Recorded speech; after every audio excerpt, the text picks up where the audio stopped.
ইংরেজিতে একটি গান আছে যে গানের লাইনগুলো এরকম করে যায়, money is the root of all evil, so take it away, take it away, take it away. অর্থাৎ অর্থই সকল অনষ্টের মূল, তাই এটা সরিয়ে দাও, এটা সরিয়ে দাও, এটা সরিয়ে দাও। তাই এই যে টাকা পয়সা, এই যে সম্পদ, এটার ব্যাপারে আজকের প্রত্যেকটা পাঠে বলা হয়েছে।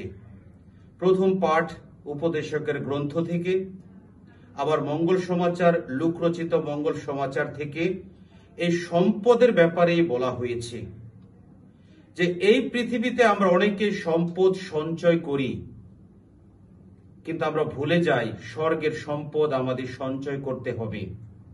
এই পৃথিবীর সব সম্পদ আমরা ফেলে চলে যাব, কিন্তু স্বর্গের সম্পদ আমরা ফেলে চলে যাব না। যেমন আমেরিকার একজন বিখ্যাত গায়ক এবং অভিনেতা এলভিস প্রেসলি, তিনি 1935 সালে জন্মগ্রহণ করেছিলেন। 1977 সালে মাত্র 42 বছর বয়সে তিনি মৃত্যুবরণ করেছিলেন। তিনি যখন জীবিত ছিলেন তখন তার 8টা গাড়ি ছিল, 6টা মোটরসাইকেল ছিল, 2টো এরোপ্লেন ছিল এবং আর অনেক কিছু ছিল। তাই অনেকে ভাবতে পারে তাহলে তো তার অনেক সুখ ছিল, কিন্তু না, তিনি সবসময় নিঃসঙ্গতায় ভুগতেন। তার মনের মধ্যে কিছু একটা চাপা, একটা কষ্ট থাকতো। আর তাই তিনি একবার বলেছিলেন যে আমি কখনোই আমার জীবনে কল্পনা করতে পারিনি যে আমার টাকা পয়সা আমাকে বা আমার জীবনে এত মাথা ব্যথা নিয়ে আসবে, এত কষ্ট নিয়ে আসবে। এই এলভিস প্রেসলি তিনি এত কিছু অর্জন করলেন এই পৃথিবীতে, কিন্তু এগুলো তিনি কিছুই নিয়ে যেতে পারলেন না।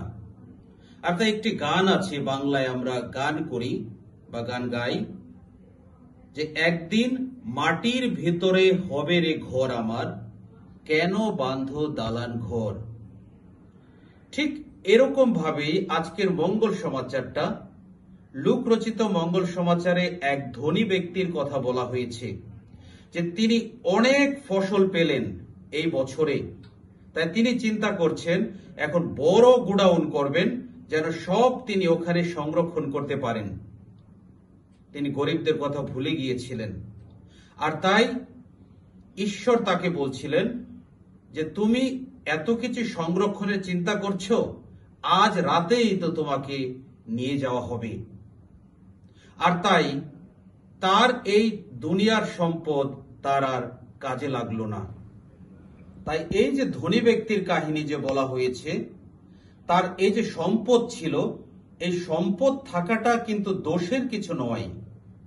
দোষটা ছিল তিনি শুধু নিজেকে নিয়ে ব্যস্ত ছিলেন। তিনি যে অন্যদের জন্য কিছু করবেন, গরিবদের জন্য কিছু করবেন, এটা তিনি করছিলেন না।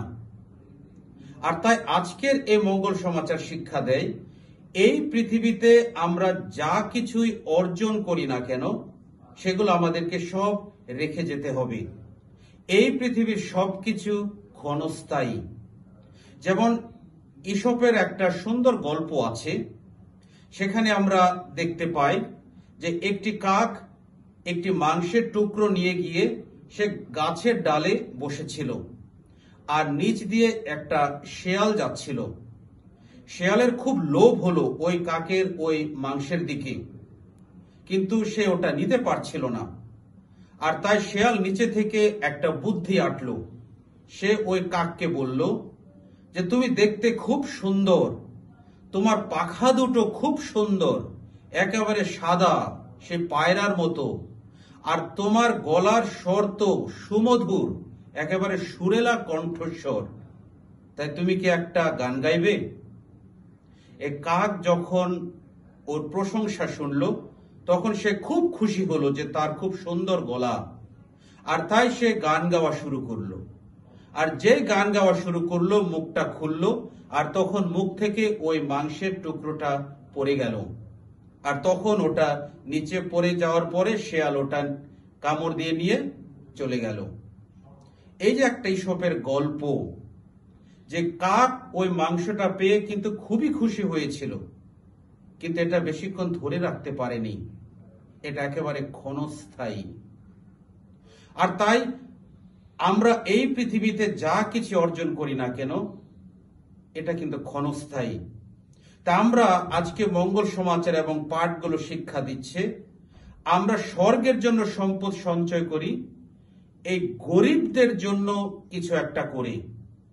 তাই মহাপ্রাণ গ্রেগরি ওই কথাটি বলেছিলেন যে আমরা যখন গরিবদের জন্য কিছু করি, এটা খুব মহা কিছু নয়, বরং এটা তাদেরই প্রাপ্য, আর তাই এটা আমাদের করা উচিত।